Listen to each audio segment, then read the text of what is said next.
lá, vamos pegar a nossa Bíblia no Salmo 23 e eu vou fazer toda a leitura do Salmo, um salmo pequenininho, né? Então dá pra gente ler todo ele. Amém? Posso ler?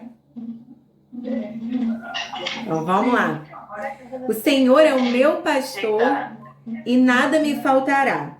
Ele me faz deitar em pastos verdejantes e guia-me para as águas tranquilas. Renova a minha alma e guia-me pelas veredas da justiça por amor do seu nome.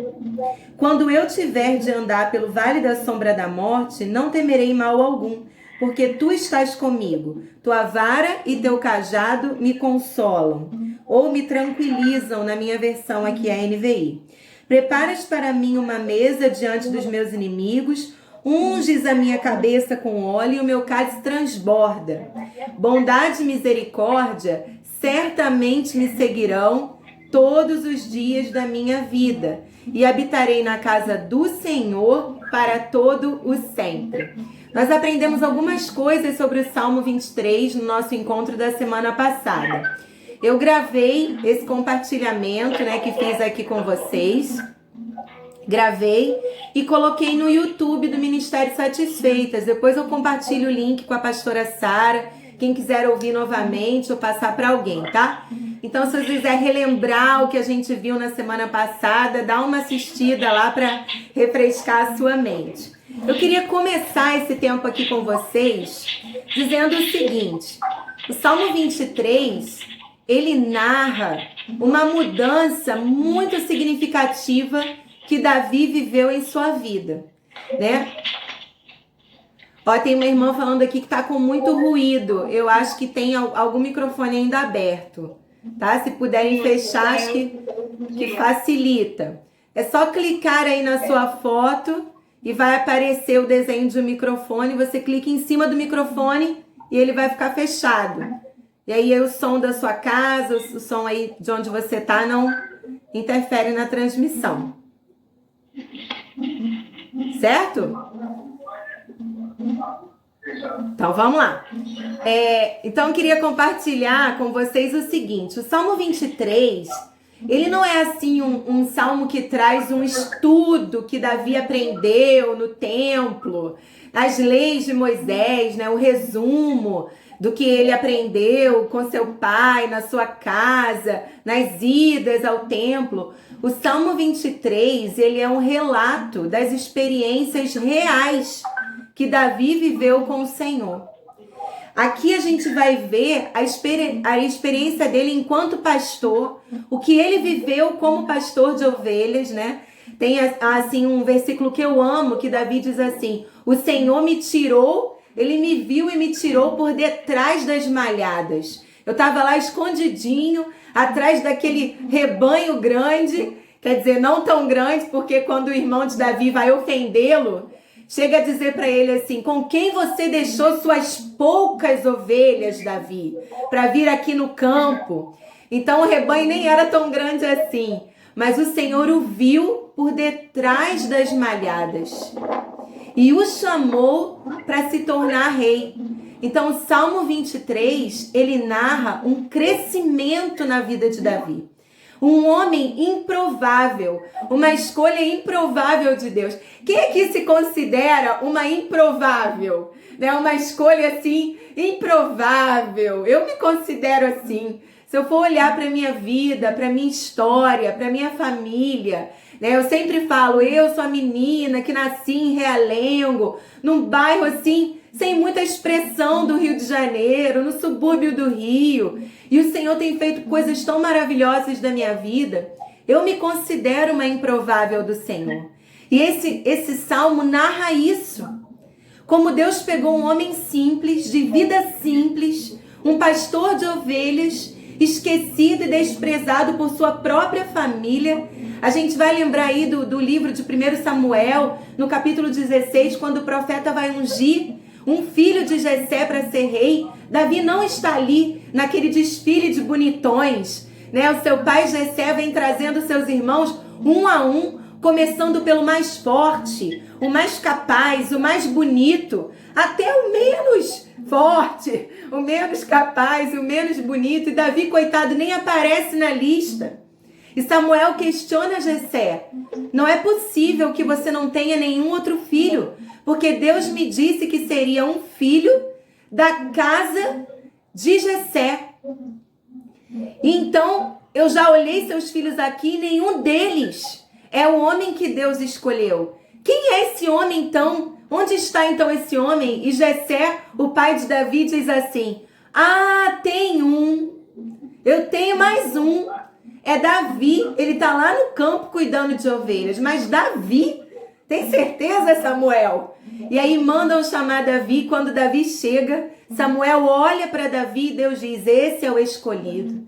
Então, o Salmo 23, irmãs, narra uma mudança de vida que Davi viveu. Saiu da condição de pastor, de escondido, de desprezado, o menor da sua casa, e foi levantado como rei de uma nação em ascensão, que era Israel naquele período. Uma nação acumulando vitórias, uma nação se tornando importante, vitoriosa em sua época. E Deus levanta Davi num momento assim. Então eu gostaria, né, de te estimular a acreditar que assim como Deus fez com Davi, Ele pode fazer com você. Eu me lembro de uma viagem missionária que eu fui pro Amapá e me levaram para conhecer o Rio Amazonas. Eu fiquei tão emocionada de estar diante do Rio Amazonas, é o maior rio. E eu falei: Senhor, como que eu nunca ia imaginar que eu ia vir para o norte do país, que eu ia conhecer o Rio Amazonas. A primeira viagem que eu fiz para pregar o evangelho, para atender um compromisso missionário sozinha, eu falei: Senhor, nunca imaginei que eu fosse ter essa coragem de entrar num avião sozinha. Irmãs, foi uma luta, né? Eu fui orando de Porto Alegre até o Rio de Janeiro. Chega logo, pousa logo, chega logo, pousa logo. São os improváveis de Deus na nossa vida. Quando eu olho para a minha vida, para tudo que eu vivi, a minha história, a minha caminhada, eu sinto gratidão ao Senhor por Ele ter feito coisas maiores do que eu mesma sonhei e imaginei para a minha vida. Então eu espero que o Salmo 23 te encha de esperança, né, e te faça acreditar que assim como Deus mudou a sorte de Davi, Ele pode mudar a sua história. Assim como Deus viu Davi por detrás das malhadas, o Senhor pode te ver atrás desses livros, desses cadernos. Deus pode te ver na pia lavando sua louça. Deus pode te ver na condução cheia, indo trabalhar. Deus pode te ver na faxina. Pode te ver lá na igreja, sentadinha no banco. Ninguém sabe o que está acontecendo na sua vida, na sua construção pessoal, no seu relacionamento com Deus. Mas em algum momento da vida, irmãs, Deus pega um balde e caça lá do poço do nosso coração as reservas que nós temos e começa a usar isso para a glória dele. Então eu quero crer que assim como Davi, Deus também vai te enxergar por detrás das malhadas. E quem sabe você não vai viver uma reviravolta na sua vida.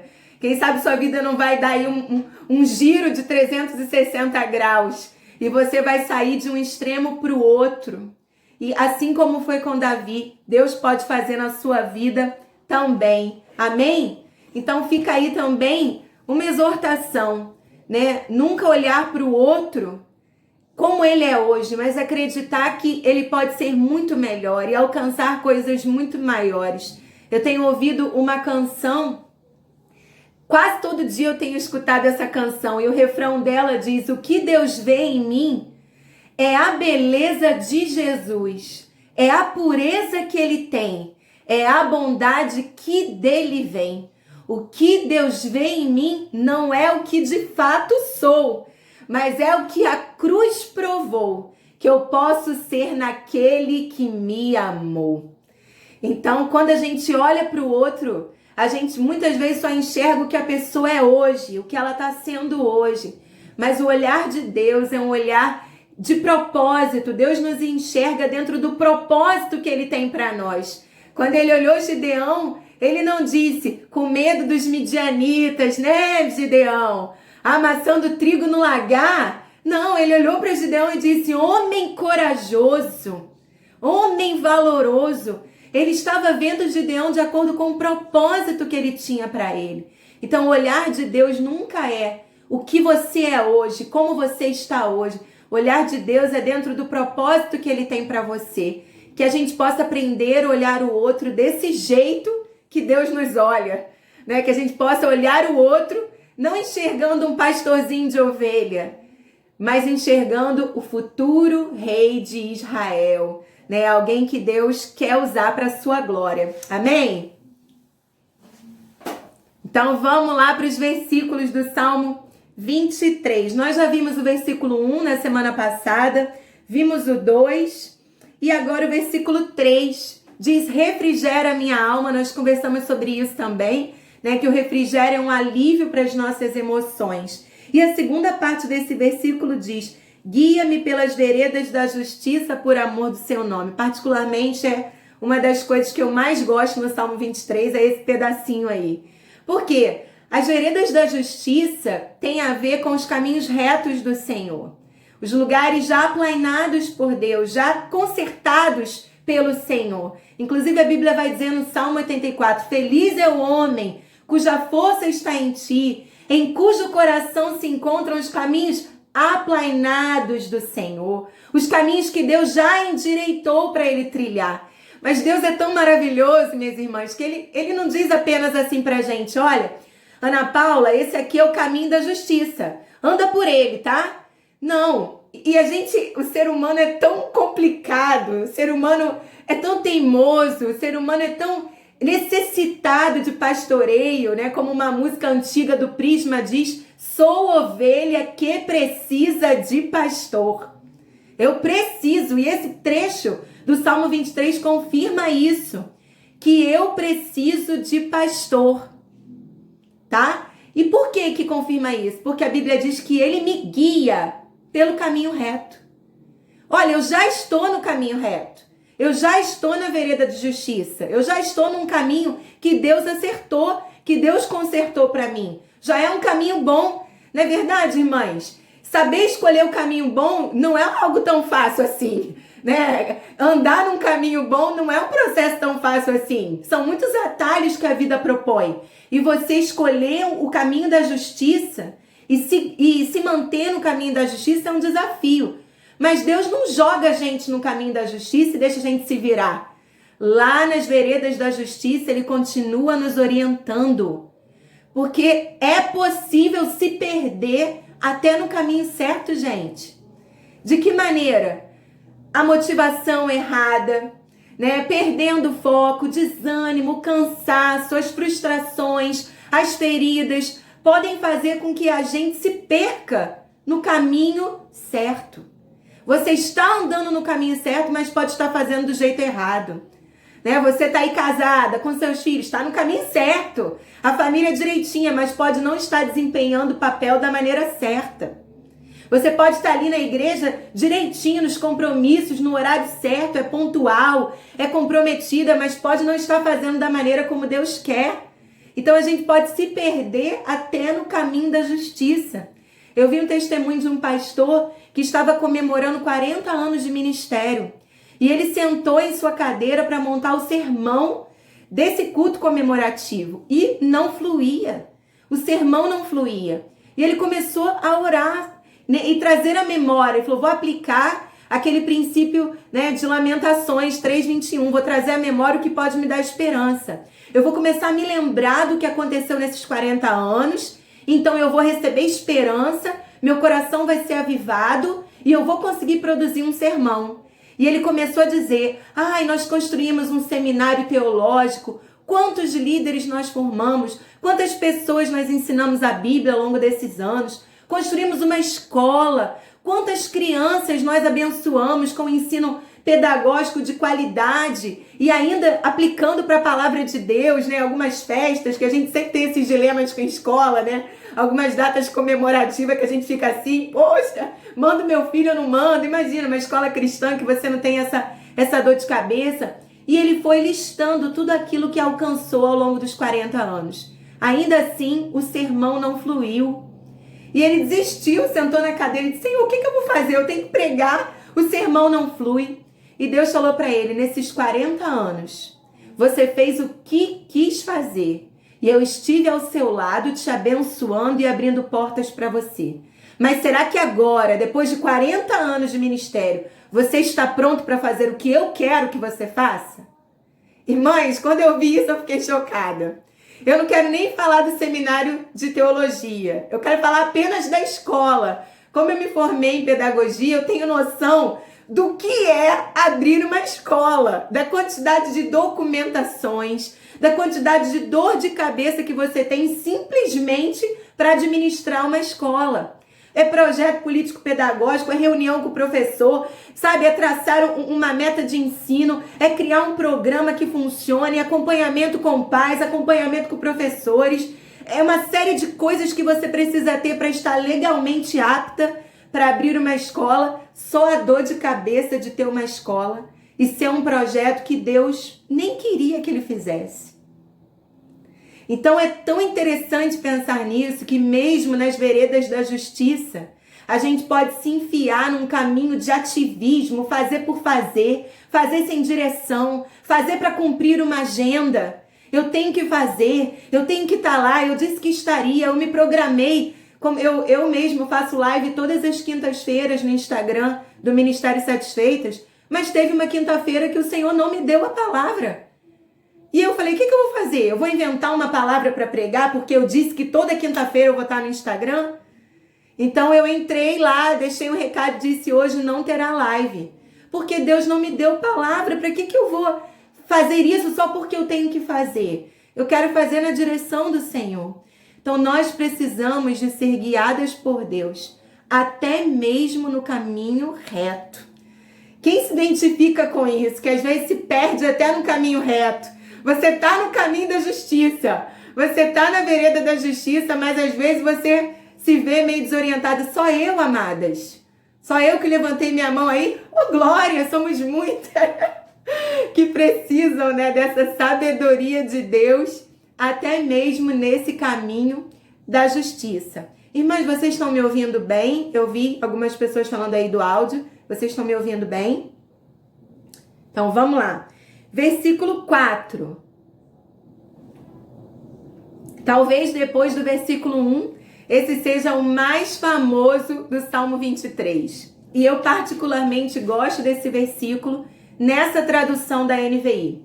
Eu prefiro esse versículo na NVI, que diz assim: quando eu tiver de andar pelo vale da sombra da morte, não temerei mal algum, porque tu estás comigo, tua vara e teu cajado me consolam.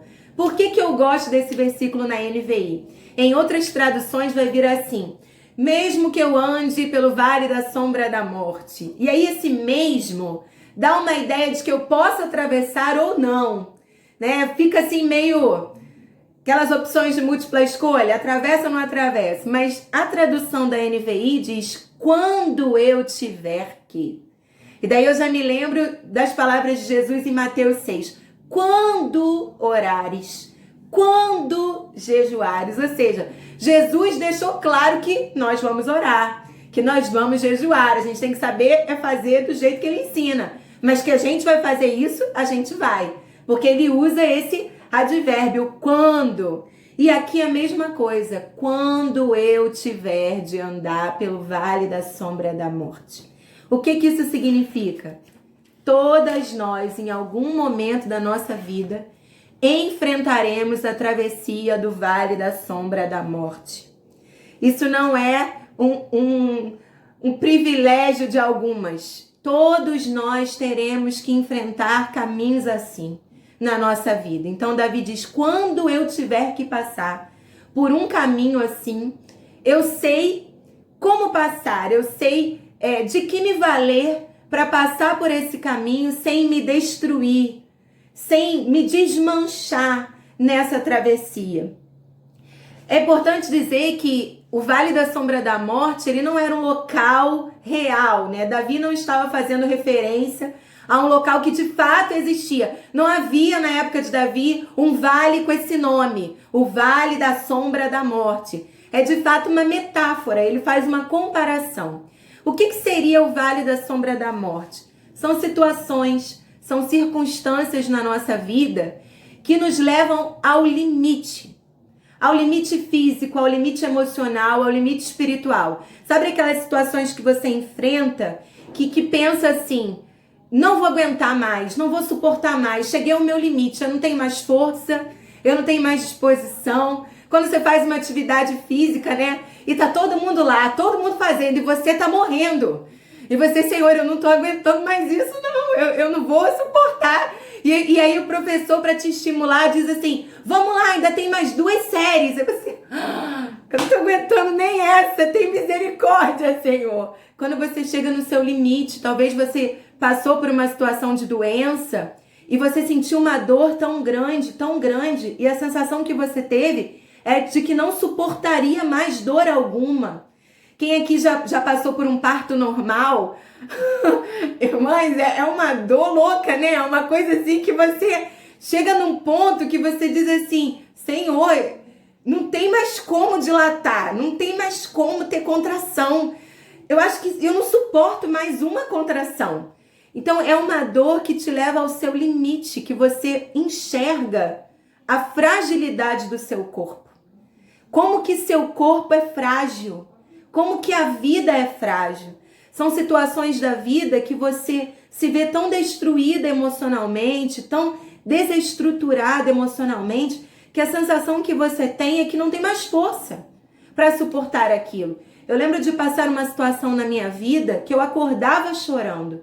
Foi um cenário que aconteceu algumas vezes, já acordar chorando, né? E eu lembro de uma vez que eu recebi uma notícia, né? E era uma atrás da outra, quando você pensa assim que a pessoa não pode ir mais longe na capacidade de ferir, na capacidade de machucar alguém, ela consegue se superar, ela consegue fazer uma coisa pior do que ela já tinha feito anteriormente.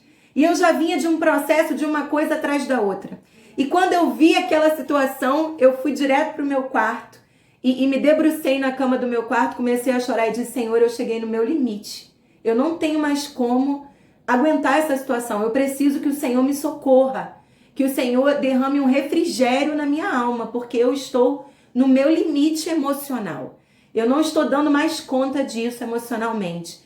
Então, o vale da sombra da morte, irmãs, são situações que nos expõem, são situações que nos colocam diante da nossa fragilidade. Por isso que ele dá essa sensação de morte. Porque o que é a morte? A morte é quando você não tem como fazer mais nada. Você chega no limite, o corpo não age mais, as emoções não agem mais. Houve um fim, um cessar.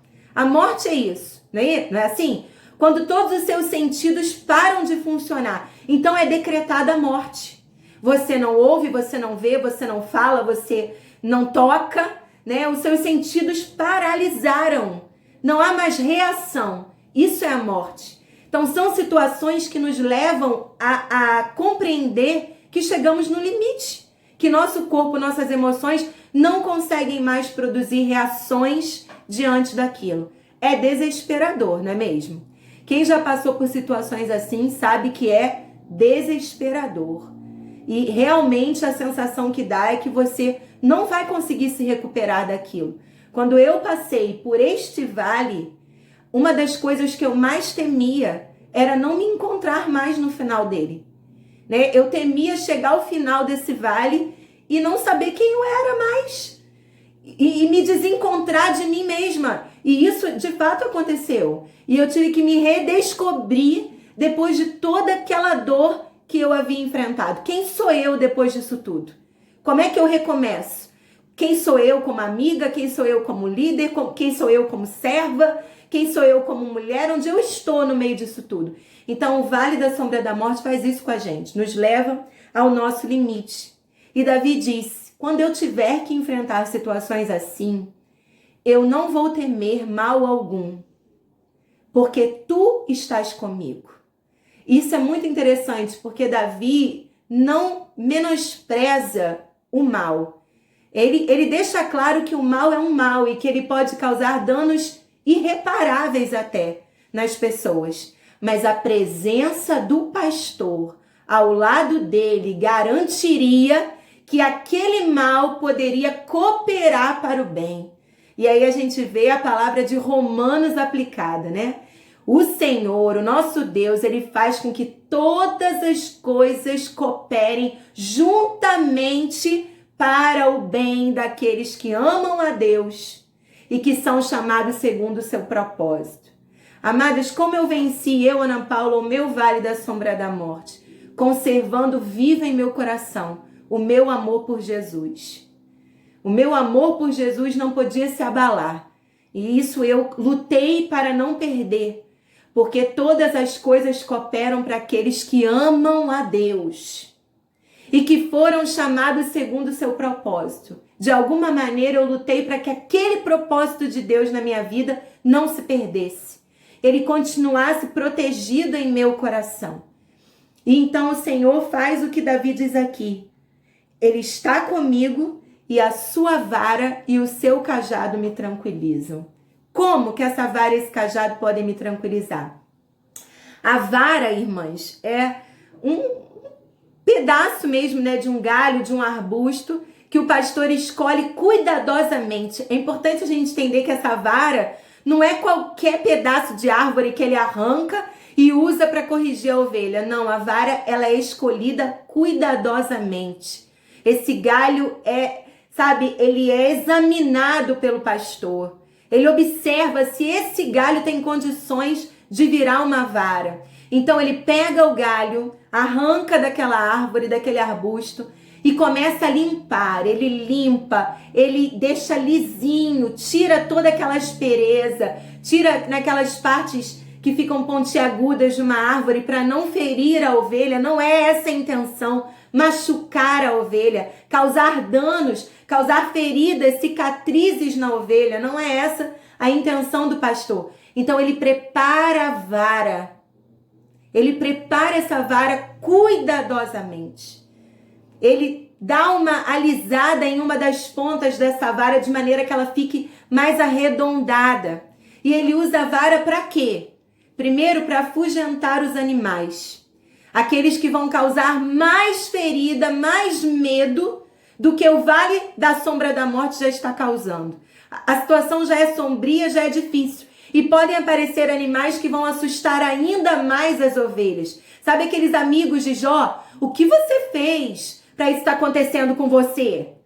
Não é possível, algum pecado você tem. Porque um homem justo não sofre na proporção que você está sofrendo, Jó. Então, o bom pastor apareceu na vida de Jó e afugentou esses amigos que em algum momento se tornaram como animais que queriam devorar aquela ovelha que já estava fragilizada. Às vezes, minhas irmãs, eu quero abrir um parêntese aqui. A nossa necessidade de querer entender tudo. Tem coisas na vida que a gente não entende e que a gente não precisa entender.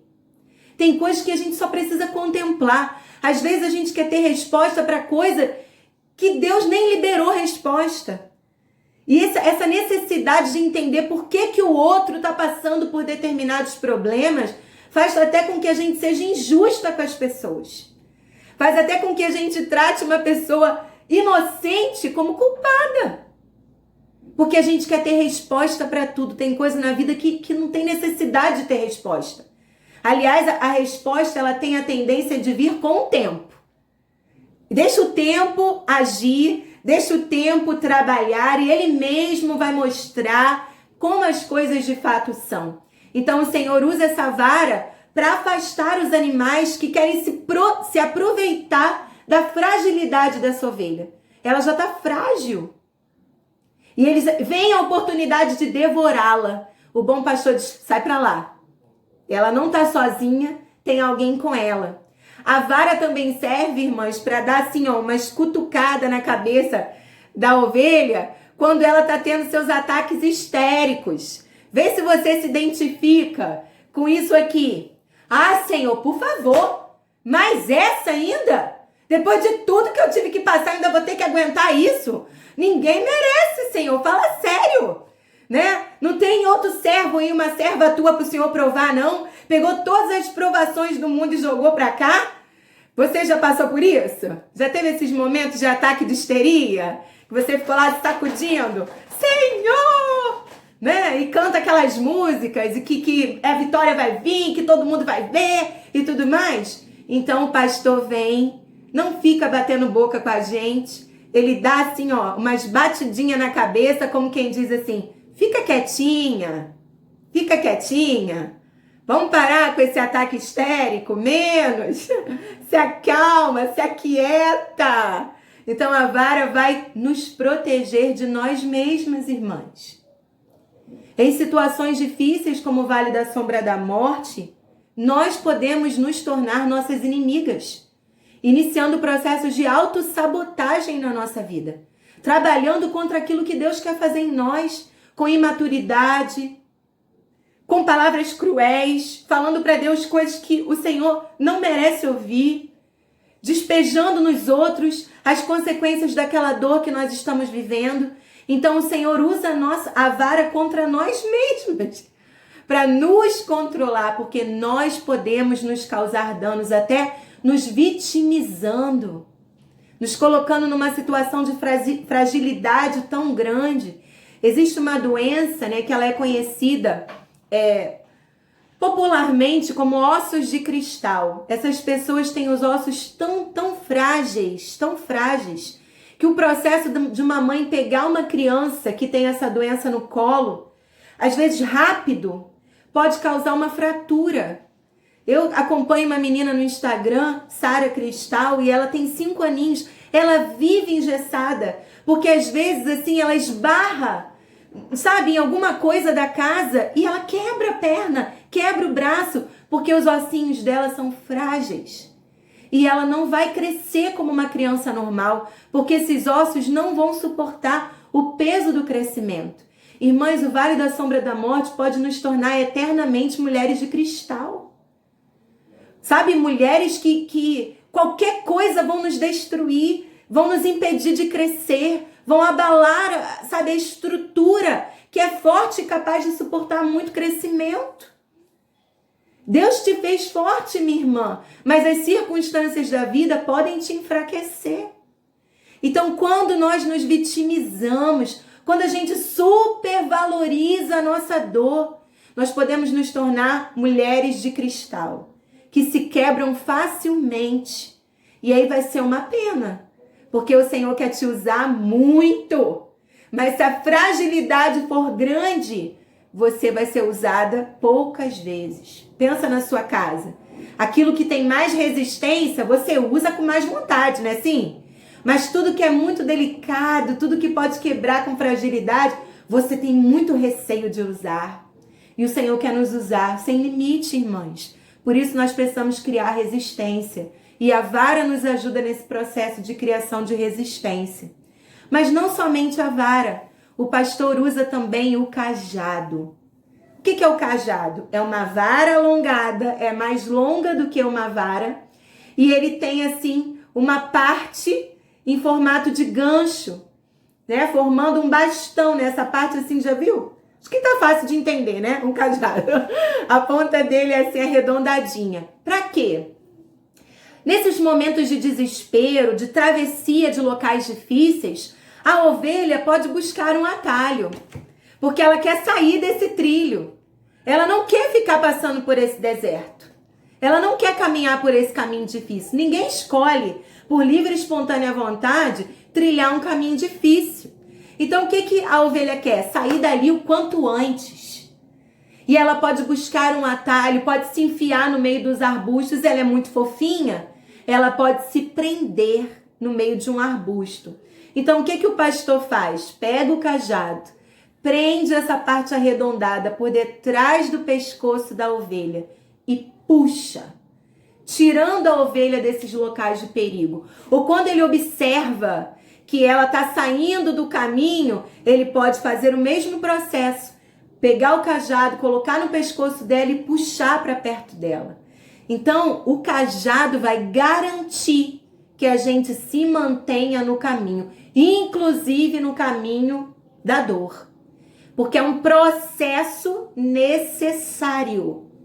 Quando você vai assar um bolo, não é diferente quando você tira o bolo faltando 10 minutinhos para ele ficar no forno? Quando você vai comer, você pensa assim, ai, podia ter ficado mais 5 minutinhos. Esse queijo podia ter derretido um pouquinho mais.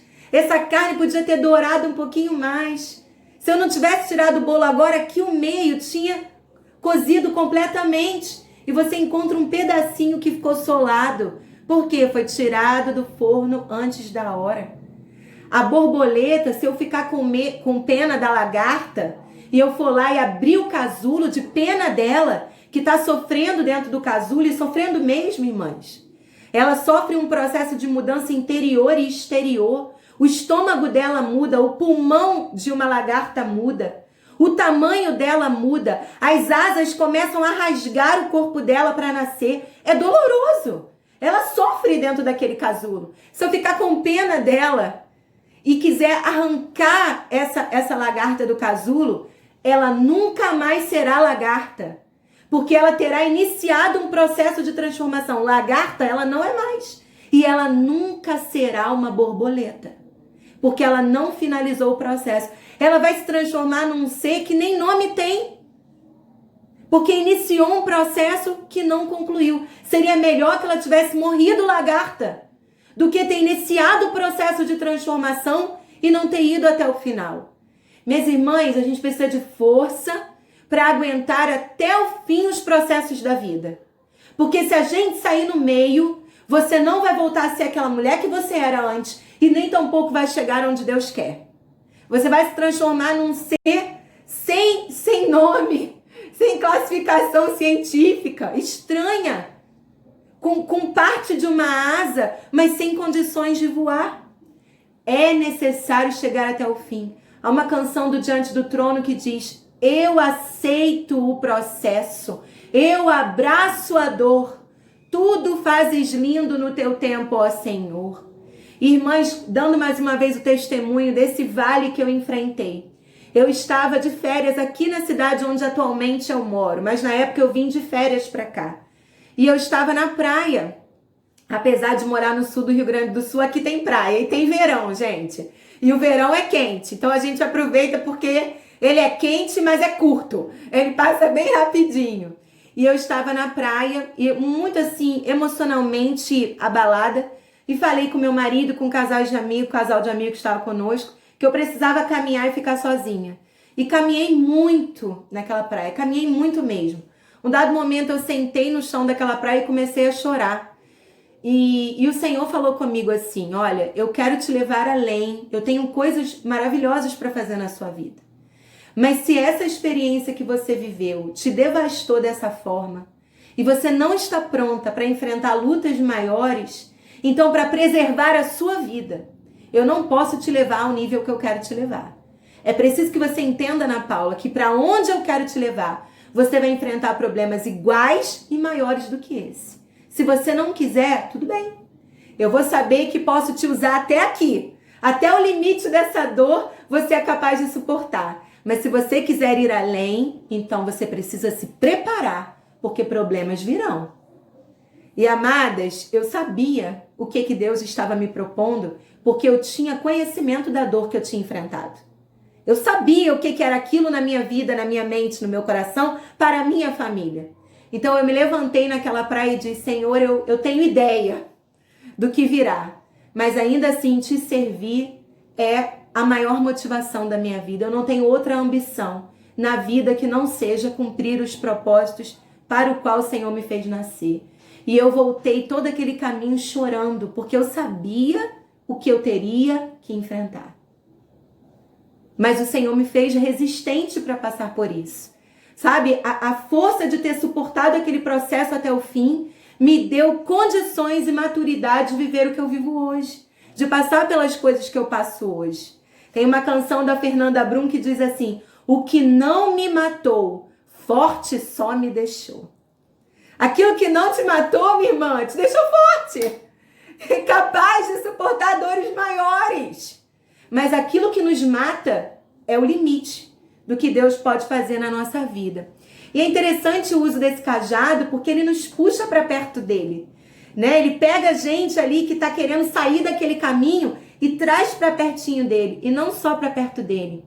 Quando ele nos puxa para perto de si, Ele também está nos levando para perto das ovelhas. Porque o pastor nunca anda sozinho. Ele sempre está cercado de ovelhas. Um pastor nunca está sozinho.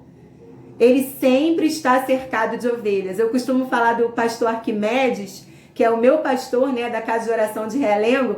Eu sempre digo isso. Se você chegar bem pertinho lá do pastor Arquimedes, você vai sentir cheiro de ovelha. Você vai sentir. Se você chegar pertinho dele, ele tem cheiro de ovelha. É impressionante. E quando ele puxa a gente para perto dele, né, quando ele chama assim, Paulinha, assim não. Ele sempre nos coloca perto de uma ovelha que vai poder nos ajudar. Então, amadas, estar perto do pastor, isso é muito importante que você entenda. Estar perto do pastor é também estar perto do rebanho. Não existe ovelha que vai se recuperar sozinha. A gente cai sozinha, mas não se levanta sozinha, gente. Ninguém se levanta sozinho. Nós, quando o pastor nos puxa com o cajado para perto dele, ele nos leva para perto de ovelhas que já trilharam esse caminho, que já conhecem essa dor, que desenvolveram uma estratégia para passar por isso e vão nos abençoar. Você precisa entender isso, porque o Vale da Sombra da Morte quer nos fazer acreditar que nós estamos sozinhas. Não tem ninguém aqui me vendo, não tem ninguém aqui me olhando, ninguém tá vendo minha dor, ninguém se preocupa comigo, ninguém sabe o que eu estou sentindo. É mentira do diabo. É mentira do diabo. Nenhuma ovelha se recupera sozinha. Deus nos puxa para perto dele e perto dele sempre estão aqueles que andam com ele. Eu caí, né, nessa dor, mas eu não me levantei sozinha. A Vânia está aqui, foi uma pessoa que acompanhou de perto esse processo. Quantas vezes eu estava lá nos ataques histéricos, né? E Deus usou a Vânia para bater com a varinha na minha cabeça e dizer, Paulinha, você não é assim. Não, você não é assim. Deus não te fez assim. Repreenda esse pensamento, essa atitude. Você vai conseguir. Você vai superar isso. Era aquela vara na minha cabeça, era o cajado me puxando para perto de Deus. Então, amados, não seja uma ovelha que resista a outras ovelhas. Se Deus te puxou para perto dele, ele vai colocar alguma ovelha para cuidar de você. Alguém que já trilhou esse caminho. Aceite. Aceite conselho. Aceite instrução. Aceite pastoreio. Aceite aconselhamento. Aceite discipulado. Aceite mulheres e homens de Deus ministrando sobre a sua vida. Amém? Ficou claro isso, minhas irmãs?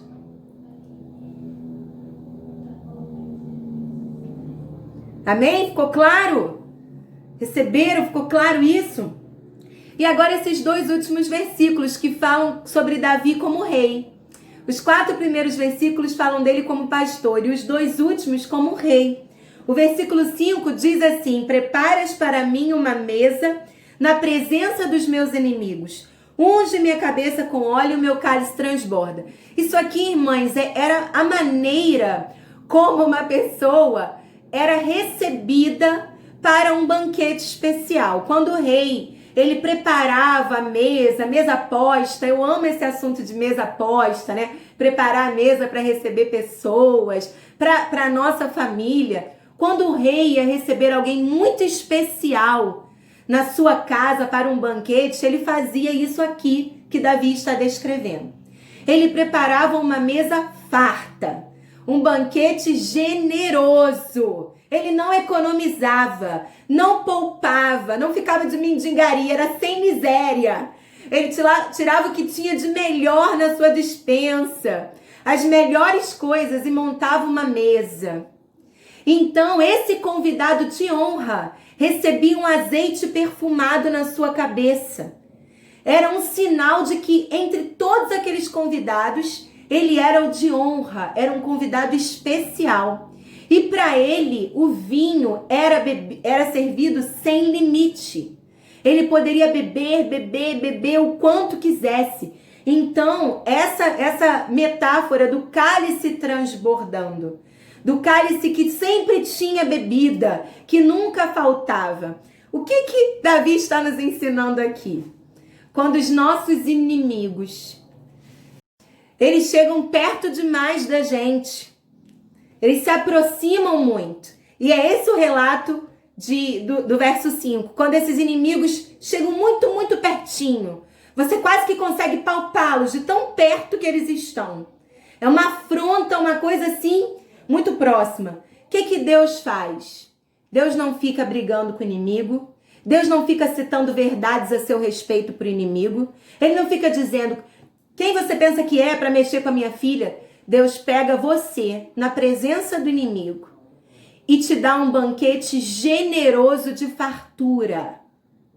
Deus não poupa suas bênçãos. Ele pega o que tem de melhor e derrama para sua vida. Como se dissesse para o inimigo assim, você pode tirar o que quiser dela, porque eu tenho superabundância para liberar. Então ela nunca vai faltar nada para ela. O que você tirar eu vou dar superabundantemente. Ele pega a sua cabeça e unge com azeite perfumado para dizer para o inimigo, ela não é só uma convidada na minha mesa, ela é convidada de honra. Ela é especial para mim. Mesmo que você venha ferida, machucada por esses processos que ele te causou, que o inimigo causou, Deus te perfuma com esse azeite. E ele faz o seu cálice transbordar. Ele diz, o quanto você necessitar da minha alegria. Nós sabemos que o vinho na Bíblia representa alegria, regozijo. Então você pode abatê-la, você pode entristecê-la, você pode deixá-la deprimida, mas eu tenho um cálice que nunca, nunca cessa de transbordar alegria. Eu vou constantemente derramar alegria sobre ela. Eu vou dar a ela motivos para louvar. Eu vou dar a ela motivos para adorar. Eu vou dar a ela motivos para sorrir. Eu vou colocar um sorriso no rosto dela, mesmo diante das dores que você lhe causar.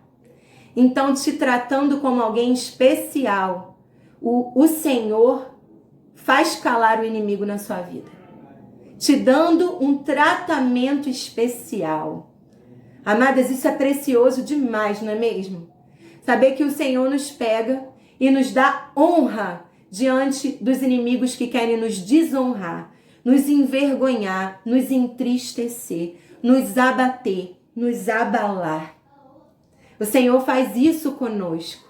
Nos põe para comer com fartura, nos dá de uma alegria que nunca cessa e perfuma a nossa cabeça com um perfume que deixa claro que nós somos um convidado de honra na presença do Senhor. Amém? E finalmente o verso 6. O verso 6 diz, bondade e misericórdia certamente me seguirão todos os dias da minha vida. Essa bondade, essa misericórdia são um retrato do amor de Deus. Davi está dizendo, na minha vida eu vou experimentar o amor de Deus através de atos de bondade e misericórdia. Ele será bondoso e misericordioso comigo. Então, dessa forma, ele vai demonstrar o quanto me ama, me tratando com bondade e com misericórdia. E é muito interessante esse verbo seguir. Ele diz, certamente me seguirão. Esse verbo seguir no hebraico, que foi a língua em que Davi escreveu esse salmo. Quando Davi escreve esse termo na língua hebraica, ele coloca ali a ideia de um animal caçando a sua presa. Sabia disso? Esse verbo seguir no original, ele está traduzido assim. A bondade e a misericórdia do Senhor me perseguirão, assim como um animal caça a sua presa. Você já teve oportunidade de ver, por exemplo, um leão caçando num documentário, num filme, né? Um animal assim, um predador como um leão. O que ele faz? Ele espera silenciosamente um momento certo para atacar a sua presa. E quando ele vai para o ataque, ele não tem intenção de errar. Ele vai com a intenção de acertar. Ele coloca toda a sua força, toda a sua energia, todo o seu foco, nessa missão de alcançar a sua presa. E Davi compara o amor de Deus com isso.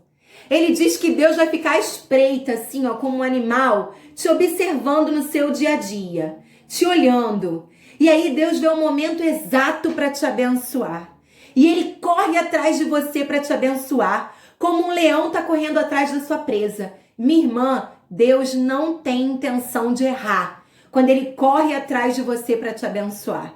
Ele vai com a intenção de acertar, de te pegar como um leão pega a presa e dizer, pronto, não tem como você escapar do meu amor. É isso que Davi está dizendo aqui.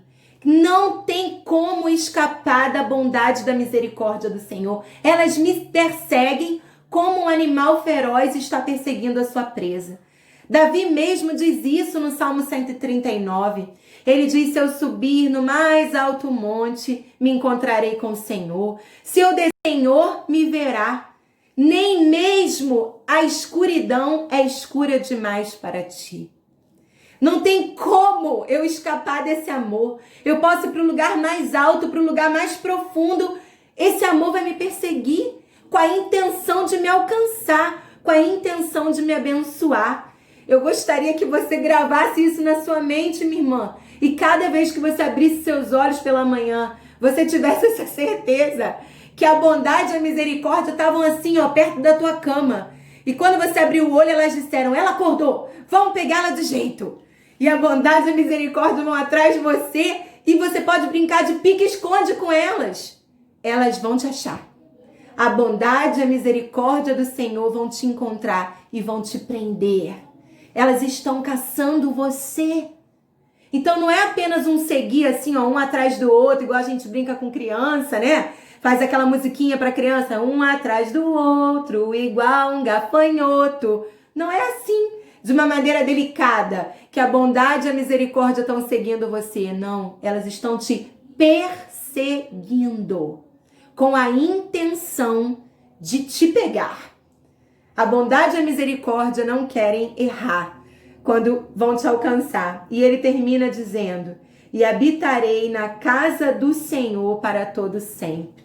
Minhas irmãs, há um suspiro de Davi pela vida que nós temos hoje. Davi viveu em outro tempo, a dispensação da lei. O que era isso? O Espírito Santo não era derramado eternamente sobre os homens.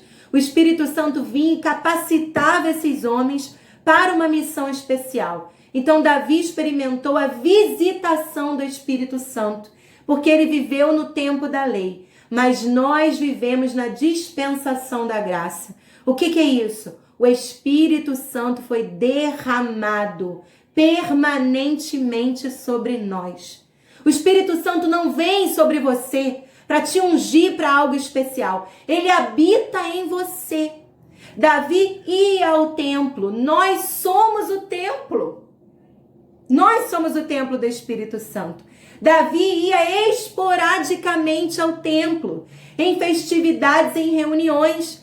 Nós vivemos culto todo dia dentro de nós, amadas. Porque nós somos o templo, o Espírito Santo está em nós. Se você tem esperado o domingo para a escola dominical, o dia do culto, o dia da união feminina, o dia do curso, o dia do ajuntamento, para viver um culto na sua vida, você está vivendo como Davi.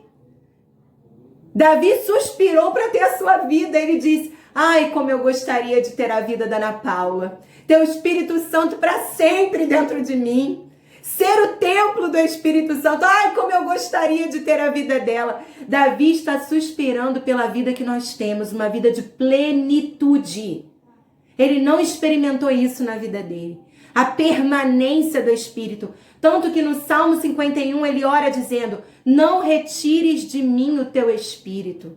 Isso é uma oração que eu e você não precisamos fazer. Porque a palavra diz que fomos seladas com o Espírito da promessa. E o Espírito não é retirado de nós. Ele está em nós, ele nos selou. Não perdemos o Espírito Santo. Às vezes perdemos a unção, perdemos a conexão, perdemos a intimidade. Mas ele não, ele habita em nós. Nós temos a plenitude do Espírito em nós. E aí eu quero perguntar, finalizar esse tempo aqui com vocês fazendo essa pergunta. Você tem desfrutado da plenitude? Ou você tem vivido a parcialidade que Davi viveu? Você tem experimentado uma comunhão constante com o Espírito Santo? Ou a sua vida tem sido de visitações para algo especial? Então você se prepara para algo especial. Minha irmã, quero dizer a você que sua vida é especial. Que todo dia é especial. Que todo dia você precisa se preparar. Que todo dia você precisa se adornar. Todo dia você tem que passar a vassoura no teu coração. Tirar a teia de aranha. Deixar esse templo lindo. E eu quero encerrar com uma ilustração de uma mulher que um dia entrou numa igreja e ela começou a quebrar as vidraças da igreja e dizer: eu odeio essa igreja, essa vidraça feia, antiquada, brega, fora de moda. E ela começou a quebrar os objetos daquele templo. E as pessoas ficaram olhando para ela assustada pelo que ela estava fazendo, quebrando o templo, quebrando a igreja.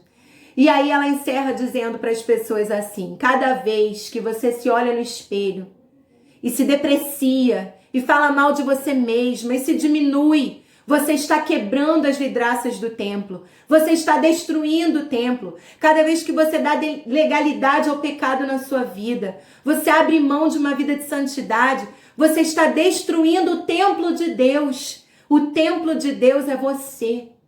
Amadas, eu sou muito adepta de igreja, eu amo igreja. Se eu pudesse, eu estaria na igreja todo dia. Eu brinco com minha mãe: a senhora fez aquela oração de Ana? Quando Ana consagrou Samuel, ela disse: eu dedicarei ao Senhor, por todos os dias viverá no templo. Mãe, a senhora fez isso, a senhora me dedicou para viver na igreja, porque eu amo estar na igreja. Eu sou parte da igreja, eu sou templo do Espírito Santo. Muitas vezes a gente valoriza tanto essa vida de culto, mas a nossa vida não é um culto ao Senhor. Muitas vezes a gente se arruma para ir para a igreja, mas o nosso coração não está arrumado para cultuar o Senhor. Muitas vezes o nosso joelho está dobrado em oração, mas o nosso coração não está rendido diante de Deus, não está prostrado diante do Senhor. Davi diz: eu não quero viver uma vida de vez em quando. Eu quero habitar na casa do Senhor para todo o sempre. Para todo o sempre.